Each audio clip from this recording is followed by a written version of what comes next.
Now, speaking of losing, let's talk about Blizzard and this Hong Kong controversy that's been all over the news lately. So, if we go check out this article from Forbes, for those of you who maybe aren't aware what's happened, so basically there was this big kerfluffle that happened with Blizzard where a their Hearthstone world champion, I forget his name. I think it was Blitz, Blitzchung. Blitzchung. Blitzchung. So the world champion of Hearthstone, Blitzchung, made a political statement uh, in his kind of championship interview. So after he won the championship, he was being interviewed on during BlizzCon or right before BlizzCon, and basically he made a pro Hong Kong statement. And what's going on right now is there are a lot of protesters in Hong Kong, which are kind of trying to enact some change in that country, get them away from Chinese rule. And it's kind of a volatile political situation because, as we all know, China is like the censorship capital of the planet. They, they're basically they're very strict on what they allow to be communicated out there, especially when it comes to their government. And so Blizzard, in response to Blitzchung's pro Hong Kong announcement, really to a lot of people overreacted. They took away all of his prize money. They took away his championship title. I think they suspended the two casters who were doing the interview at the time. There was just like there was a lot of very over the top punitive measures directed at these guys for this political statement that the guy made, and the backlash from the community has been astounding. James, can you give us kind of like an overview of what happened in response to Blizzard overreacting like this? So it was an almost immediate. There are thousands of people right now using the GDPR as a weapon in order to force Blizzard to return all of their data. What's the GDPR? Oh, I can't remember what that stands for. It's a European law. It's pretty much the right to be forgotten and the right for access to all of your information. General Data Protection Regulation. Okay. As someone in tech, I'll just go over this for a second. When we get a GDPR request, it's pretty much all hands on deck to get every single piece of information about that person, where it's at, what server it's at. You can even go any further and ask for specifics about which server it's been at for the last 8 months. That means they have to keep trace of every single server your data has been on, physical location. Okay. So what have people been doing in response to Blizzard? Oh, to Blizzard, they've been handing off GDPR requests that take a good company probably 2 to 7 days per request. Okay. They are planning a protest of BlizzCon. A mass amount of account deletions have been happening where people are requesting Blizzard to completely delete their account. The original one of the original producers of World of Warcraft actually posted a picture of him deleting his account. A lot of people unsubscribing from World of Warcraft. Unsubscribing, but when you delete your account, you're actually deleting your World of Warcraft, your Hearthstone, your Call of Duty, your Warcraft 3. You're giving up all your assets. It's for some people who've spent $2 or $3 grand on a Blizzard account, you can't actually recover from that point. Yeah. So they're not coming back when they delete their account. You know that for a fact. Yeah. Blizzard has canceled events. They recently canceled the Hearthstone launch for the Switch in New York City. They had plans for interviews. The first couple hundred people would get to talk to all the voice actors for Overwatch. They had rented out the Nintendo store. Not rented out, but they had set up an event through the Nintendo store where they were taking it over pretty much for the day. Mm-hmm. That was canceled 2 days before it happened. Yeah, so basically there's been a huge backlash, and Blizzard has definitely noticed it. And then Blizzard issued a statement. I'll just go through it here in the article that this journalist considers to be bizarre. He says it feels like it was crafted by a dozen different PR people and lawyers to say a whole lot of words without really answering the core question that the incident raises. And the nuts and bolts of this is that the penalties Blizzard doled out will be reduced. Blitzchung will keep his winnings because even though he broke the tournament code of conduct rules with his statement, that had nothing to do with his gameplay. In addition to that, he hasn't been removed from Grandmaster, which was not said in the statement for some reason, but confirmed later. And both his suspension and the caster's suspension are now 6 months, and they can return to the scene after that period of time if they so choose. And then he says, though, I'm not sure why they would after all this. It does seem like they might want to hop over to Riot Games, after the treatment that Blizzard kind of gave them. But as we said before, Tencent also owns 100% of Riot, so there might not be anywhere for them to go. But how do you think Blizzard handled this situation?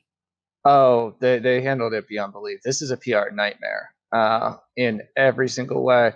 It didn't help that their official Chinese account immediately after this happened said pretty much they're angered and disappointed at what happened at the event, and will always respect and defend the pride of our country.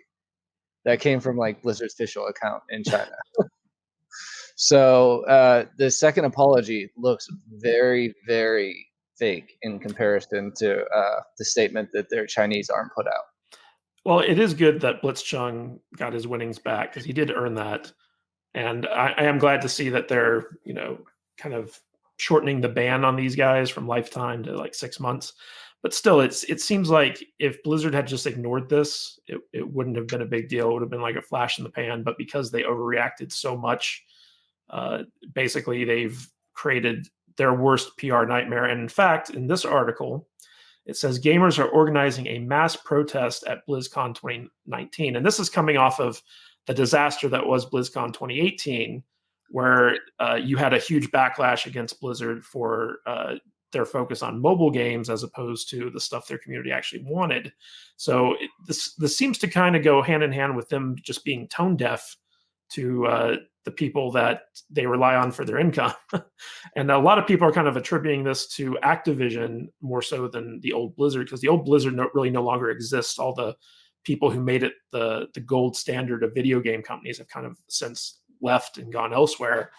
And so now it's just the brand, and they seem to be running that brand into the ground, so much so that it says here that there are some rights groups that are organizing a protest in support of Blitzchung. And it's going to be a pro-Hong Kong protest, and it's going to be directed at Blizzard at their annual convention. What do you think is going to happen here, James? Do you think that Blizzard is going to pull out of this, or is this something they can't recover from? They're going to have to decide how they want to actually pull out of this if it's going to happen, because right now, I think they've raised something like $20,000 to hand out free Hong Kong T-shirts at the entrance, which means they're going to have to decide, okay, are we going to stop everybody coming in with the free Hong Kong T-shirts? The same thing just happened recently with NBA outside of video games, where people are raising money just to hand them out at the entrance. And what you're going to see is the more they crack down on it, the more people are going to get upset. If it starts to become a regular occurrence, the people who normally wouldn't care because this just happened one time, they apologize for it, are going to probably start to become upset. And I have a feeling it's going to be a little bit of a snowball effect, and you're not seeing that many people actually defend Blizzard here. That's the one thing that tells me whether a protest, like one of these things, is going to happen. Because if you had a ton of people defending them, at the very least, they'd have a core base to go back to. but with how quiet they're being, with how they don't seem to be trying to make amends to the community, the tone deaf, I guess, would be the best term for it. They don't understand why anybody's upset almost. I mean, their own employees are protesting in the parking lot. Not in the parking lot, in front of their statue.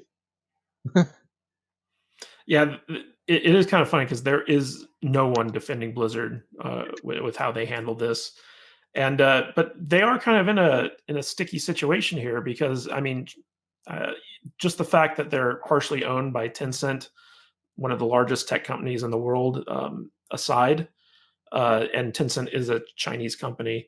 The Chinese market for video games is one of the biggest, if not the biggest, out there next to the U.S. So if they piss off China and China revokes their games from being sold, in the nation, uh, that's potentially billions of dollars that they're losing right there.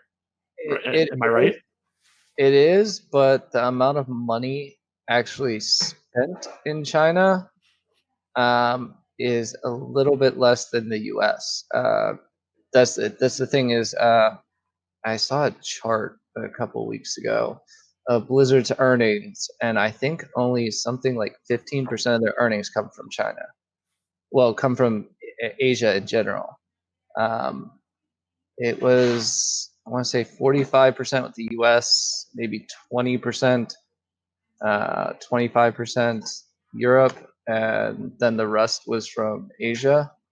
But I'd actually have to find that chart. It was something that I saw like 2 or 3 weeks ago that had a list of where all Blizzard's money comes. So yeah, there's a lot of money coming in from China. But the interesting thing But is not a lot of really the cheaters, a lot of the hackers and cheaters out there are from China too. So like if you just piracy as well. yeah, so if you just banned China, you probably solve a lot of your problems. You know? And the thing is, they're going to have to make the decision of what's the most important market for their individual company, at the very least, or what is their company's, I guess, ethics. Because the funny thing is, one of the first things happened was they had a statue out front, and someone taped over the "Every Voice Matters," which was implanted in the stone at the mural, and "Think Globally." Someone taped over both of them. Was one of the first protests. It was one of their employees. It seems like there's a lot of internal strife over there as well. Like I said before, the Blizzard of today is not the Blizzard that we all know and love. A lot of the people who made that company what it was left. Activision seems to be kind of restructuring things and changing the corporate culture over there, and not for the better, according to a lot of insiders. So it seems like Blizzard's kind of on the decline, and it's going to be interesting to see if they're able to recover from this. Especially, I mean, what BlizzCon's just around the corner, right? It's like next month or something. BlizzCon November 22nd, I think. Yeah. So like, if they have another bad BlizzCon after Oh, November 1st. It's coming up in like 2 weeks. Okay, yeah, so it's right around the corner. So if they have another really bad BlizzCon after the 2018 disaster, they're going to be hurting, aren't they? Yeah, and the thing is, this was supposed to be their best BlizzCon ever. Diablo 4 announcement, Overwatch 2 announcement. They were doing a full remaster of Diablo 2 possibly. While Classic was doing bonkers before this. Like they were on their way back up into one of the top companies, and between this, the issues they're having with Call of Duty, which I think was also on the list to talk about. It just seems like everything went bad in like a matter of 3 or 4 weeks. What were the issues with Call of Duty? I think I sent that on the list, the exclusive mode for only PS4s. Well, yeah, we did have it on our list of things to talk about, but I think I cut it. So let's just cover it real quick right now. So their newest Call of Duty, Modern Warfare, is coming out, and they're having an exclusive mode, which it was an important mode for a lot of people. It was the closest thing to a Call of Duty Zombies that Modern Warfare actually had, which has a very vocal community to it. And when they announced it, there was no word on it. People pre-ordered like crazy, and when they were putting out information about the different modes, suddenly that has a year-long exclusivity. With Call of Duty doing refreshes every single year, a year of exclusivity means the game is dead by the time it actually comes out on any other console or PC. Yeah, so all the PC gamers, all the Xbox gamers, all these people, they don't get this mode basically. Pretty much, by the time they get it, the game's there's going to be no population left.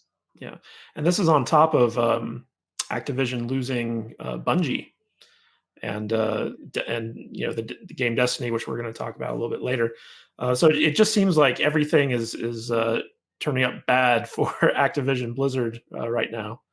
Oh, the other thing that just happened today is no, it just happened yesterday. Was they actually got letters from both sides of the aisle.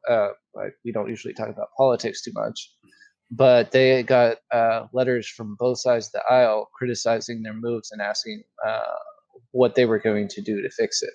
Yeah, so Republicans and Democrats sent letters to the company. Yep, and it wasn't even mild Republicans and Democrats. I believe it was AOC, Alexandra Cortez, and who else? What were their letters about exactly? I'm trying to find this one. Oh yeah, it was Wyden, Rubio, Cortez, Gallagher, and Walensky.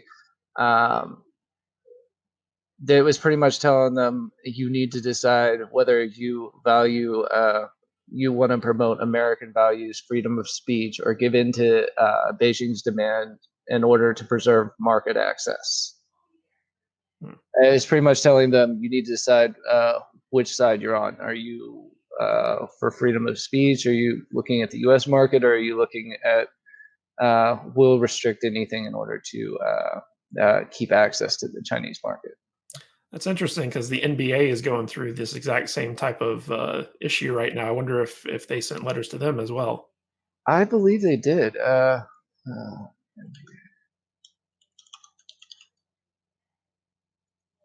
Yep. AOC and Ted Cruz, actually. So you don't get there's a combination. Yeah. You don't get much further apart than them. If they agree on something, you might want to listen to it. Yeah, and of course, this is all coming on the heels of the announcement that President Trump reached some type of first stage of negotiation with China over our trade disputes. So China is just everywhere in the news right now, and none of it seems to be very good. No, but the thing is, it looks like China realized they might have overplayed their hand a little bit.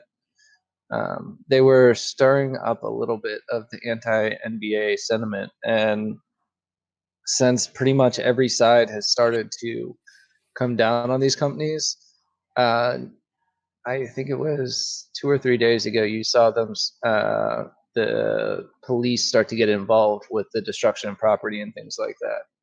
Yeah. Because it was being kind of whipped up by the party over there. And just 2 or 3 days ago, they started stopping people from doing anything.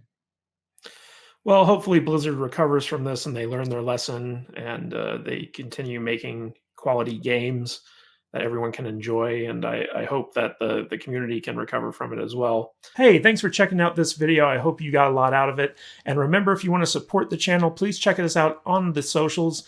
You can follow us on Twitter and Instagram at Matthew Kadish. You can also find our discussion group over on Facebook at eggfbgroup.com. That's eggfbgroup.com. Takes you right to our Facebook discussion group. And if you'd like to help support the channel, check out my books over on Amazon.com. You can find them by going to kadishbooks.com. That's Kadish books.com. And as always, subscribe to the channel and hit that bell icon so you're notified every time we upload a new video for more movie, TV, and entertainment news and analysis. This is Matthew Kadish, I'll catch you guys later.